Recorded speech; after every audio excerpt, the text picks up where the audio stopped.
मन में 3 बार या 5 बार गायत्री मंत्र का पितरों को याद कर उच्चारण करें। पहले मन में ध्यान करें।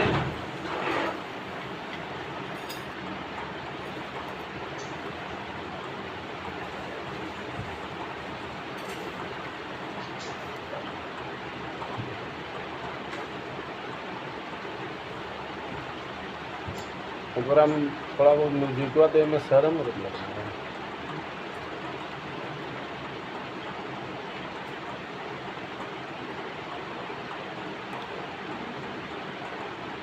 ओम देवताभ्य पितृवे च महायोग्यभय एवं च नमः स्वाहे स्वाधाय नित्यमेव नमो नमः।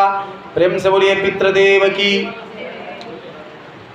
तो भगवान भोलेनाथ जी को और पार्वती जी को गणेश जी ने ऊंचे स्थान पर बैठाकर, गणेश जी जो है वो अपने माता पिता को वो परिक्रमा लगाने के बाद माता पार्वती जी पूछी कि पुत्र, कार्तिकेय जी तो निकल पड़े, आप यहाँ, आपने मुझे ऊंचे स्थान और आपने परिक्रमा लगाया, पुत्र इसका अर्थ क्या होता है और इसका मतलब क्या होता है?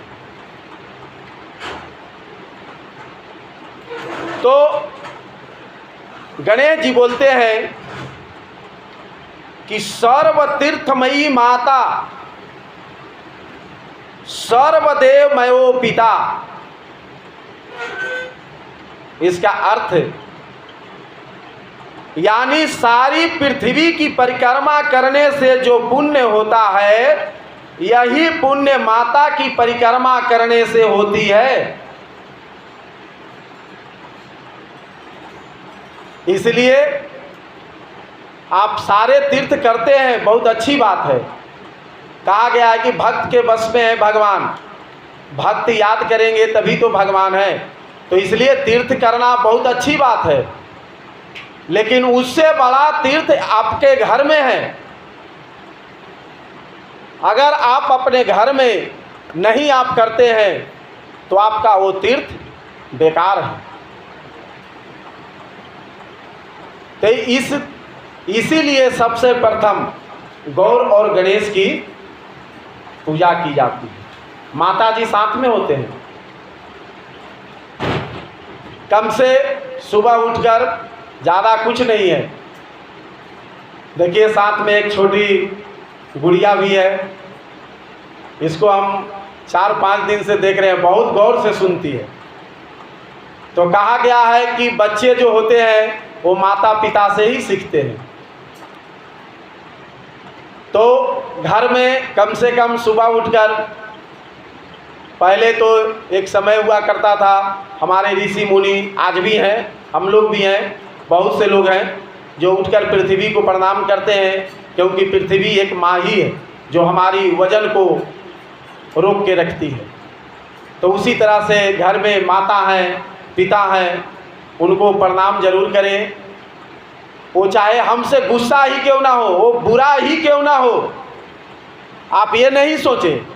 देखिए जो भी माता पिता जो होते हैं कर्म से ही होते हैं, या पुत्र पुत्री कर्म से ही होते हैं। माता पिता लाख बुरा है, आप उनकी कर्म को मत देखिए, आप उनके विचार को मत देखिए, आप ये देखिए कि अगर वो नहीं होती तो तुम नहीं हो। आप माता को प्रणाम करना है, उनको प्रणाम नहीं करना है, माता जी को प्रणाम करना है जो माँ है। तो हर बच्चे को घर में ये आप शिक्षा दीजिए कि आपके जो घर में बड़े बुजुर्ग हैं, क्योंकि उनमें ज़्यादा हमसे अनुभव है। वो जो भी बोलते हैं ना, डांटते हैं, गुस्सा करते हैं, जो भी करते हैं वो हमारे लिए ही करते हैं, वो दूसरे के लिए नहीं करते हैं। तो उनकी बातों को बुरा नहीं मानना चाहिए। आजकल नए ज़माने में जो लोग आ रहे हैं तो थोड़ा घर में बूढ़े बुजुर्ग को सेवा नहीं करते हैं, उनकी बात को नहीं मानते हैं। हमारे भाषा में जानते हैं क्या बोलते हैं? बुढ़वा सठिया गया है। समझ गए? बुढ़वा सठिया गया है। आप ऐसा शब्द बोलते हो, आप अपने आत्मा से पूछो कि तुमने जो ये शब्द बोला क्या ये सही है? वो बूढ़ा है, बूढ़ी है, सबको एक दिन उस स्थान पर आना है। आज हम भी जवान हैं, कल हम भी बूढ़ा होंगे। ये चेहरा, ये शरीर, ये तो 5 तत्वों से बना हुआ है और उसी 5 तत्वों में जाकर हमको विलीन हो जाना है। अपने आप पर घमंड क्यों करते हो, अहंकार क्यों करते हो? अगर आपको खूबसूरत भगवान चेहरा दिए हैं तो आप उस चेहरे का कद्र करो, उस चेहरे पर घमंड मत करो। उसको तो एक दिन मिटना ही है। तो कुछ ऐसा करके जाओ, कुछ ऐसा करो कि लोगों को दिलों में याद रहे कि हाँ वो कोई था। जैसे देखिए आपके गुजरात में ही महात्मा गांधी थे। आज महात्मा गांधी को गए हुए कितना वर्ष हो गया, लेकिन फिर भी सबके दिलों में बसे हुए हैं। हम उनकी हर वर्ष जन्म दिवस मनाते हैं, उनको याद करते हैं। वो भगवान नहीं थे, वो हमारे आपके तरह इंसान है। आप एक चीज़ जीवन में याद रखना, आप अच्छे कर्म करोगे, आपके लोग पीछे पड़ेंगे, आपके रास्ता को भी रोकेंगे, लेकिन आप रुकना मत। वो कोशिश करेगा लेकिन वो रोक नहीं पाएगा। वो जान रहा है, वो नुक्स निकालेगा। जब आप में नुक्स रहेगा ही नहीं तो वो रोक कैसे पाएगा? तो इसलिए जीवन में आप एक चीज़ को ध्यान रखें।